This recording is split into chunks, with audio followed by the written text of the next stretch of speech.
bangun Pak Ustadz. Dibuat taman aja, taman. Oh iya.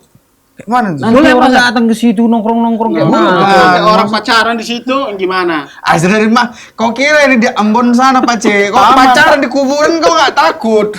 Masa di tengah kuburan Mas? Buat taman di kuburannya, bukan? Iya, ya di pas kuburannya. Ya misalnya tadi taruh rumput gitu, Sat. Di rumput. kuburnya? Iya. Di kuburannya? Ah. Atau di tempat yang lain? Ya di Tidak, pas di kuburannya. Di kuburannya itu, Sat. Tanam rumput Sama main bola. saja. Nah gini, ada orang yang memang berdalih bahwasanya ketika Rasulullah melewati kuburan, kemudian Rasulullah mendengar ada orang yang sedang menjerit dua kubur.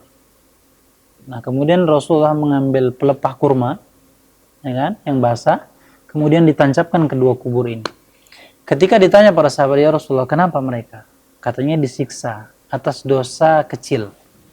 Apa dosa kecilnya? Adalah yang tidak istinja ketika buang air kecil. Nah dia disiksa hebat di dalam. Buang air kecil nggak Buang, di apa? iya, tuh? nggak istinja. Diinjak. Distinja. Cebok. Nggak cebok dia. Bersihkan. Maka kemudian ketika Rasulullah pada saat itu dia ambil pelepah itu adalah bentuk syafaqatan, atau dia bentuk syafaat meringankan dosa orang yang Iya. dikubur. Cocok itu. Tanamnya rumput tinggi. Itu Rasulullah. Ya. Bukan ente. Dengar dulu. Iya. Dengar dulu. Kemudian ini kan ditancapkan kan? Maka kata para ulama ini adalah khususiyah yang dilakukan oleh Rasulullah. Khususiyah. Hanya terkhusus Rasulullah.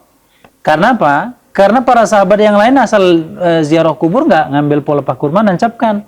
Sehingga orang sekarang, oh ku tanamlah